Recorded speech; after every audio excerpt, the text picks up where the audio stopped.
All right. Well, let's bring into the conversation now from Washington also, Halie Soifer, Executive Director of the Jewish Democratic Council for America. Let's put Iran off on the side for a minute. And I just want you to address whether, Matthew's point, do you think a Biden administration, at least in the near future, is going to put the Israeli-Palestinian issue on the back burner? I don't believe that it'll be on the back burner, but I think it's important for us to start by saying that today was a monumental day in U.S. history. With Joe Biden's swearing in and Donald Trump's departure, we now have a president who will move forward with policies that is aligned with the values of Jewish Americans. He mentioned in his inauguration speech, and it was the first time a president has ever mentioned in their inauguration speech, his commitment to fighting hatred and extremism and white supremacy, which we have seen emboldened by our former president for the past 4 years. He's also today implementing actions and not just words that are directly aligned with the priorities of Jewish Americans, including repealing the Muslim ban, restoring protections for DACA recipients, rejoining the Paris Climate Accords. And his policy agenda is squarely aligned with Jewish Americans, and it will include strong support of Israel, as his nominee to be Secretary of State, Tony Blinken, affirmed yesterday before the Senate. So Jewish Americans are celebrating today's historic and monumental inauguration because we need to now move forward as a country and unite behind Joe Biden. Right. Well, Halie, since both you and Matthew did mention that testimony given yesterday in Congress by Secretary of State designate Tony Blinken, let's hear a little of what he had to say about the Iran nuclear agreement. President-elect Biden is committed to the proposition that Iran will not acquire a nuclear weapon. The breakout time, the time it would take Iran to produce enough fissile material for one weapon, has gone from beyond a year, as it was under the JCPOA, to about 3 or 4 months, based at least on public reporting. The president-elect believes that if Iran comes back into compliance, we would too, but we would use that as a platform with our allies and partners who would once again be on the same side with us to seek a longer and stronger agreement.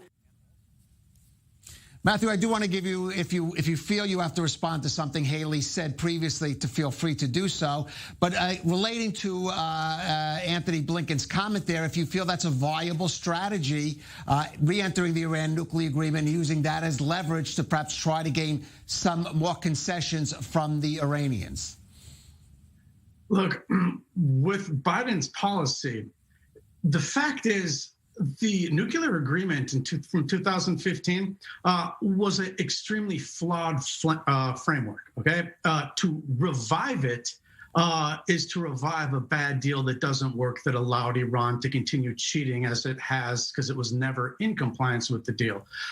So anything that involves consulting our allies, it's good. Look, that there are Abraham Accords so that we have Israel and we have the United Arab Emirates and other countries that are visibly friends. And it can't be like the Obama administration where these negotiations happened in secret, which was pretty much a way of stabbing Israel and our traditional allies in the back. So they're going to have to be consulted. But if the end result, again, is to just tinker around the edges of a flawed deal, which allows the Iranian regime to continue enriching uranium on its own soil, that's problematic. More so, we should look at how easy it has been for Iran to cheat right now, to get over 20% enrichment level, to realize just how little this deal did in terms of even addressing the one area it was supposed to address, which is, of course, its nuclear program, not its humanitarian rights, ballistic missiles, terrorism record.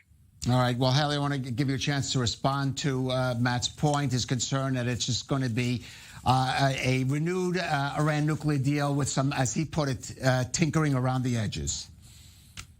Well, I strongly disagree with almost everything that Matt said. But I'd like to start by saying this isn't 2015. We don't have to speak in hypotheticals. We now know what the world looks like with a JCPOA in place and without. When Donald Trump became president, the JCPOA was in place. We had monitoring in order to ensure Iran's compliance. It was complying at the time.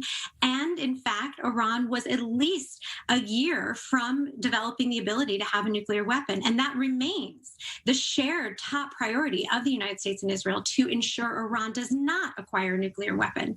Now, 2.5 years later, after Donald Trump recklessly walked away from the deal with nothing to replace it, and Iran is now out of compliance, as Tony Blinken said yesterday, they are 2 to 3 months from having a nuclear weapon. And we, the United States, have been isolated in our ability to both reinstate an arms embargo, but also take other measures to contain Iran's nuclear development.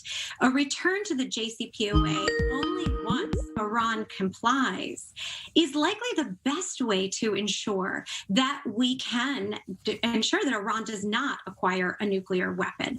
But as Tony Blinken said, that's not just going back into the deal. That is strengthening and lengthening an agreement that frankly is now past. We are no longer in that agreement. We don't have that agreement any longer. But working with our allies to go back to an agreement once Iran complies with the original deal is in our interest, and it's in Israel's interest. It is in line with our national security.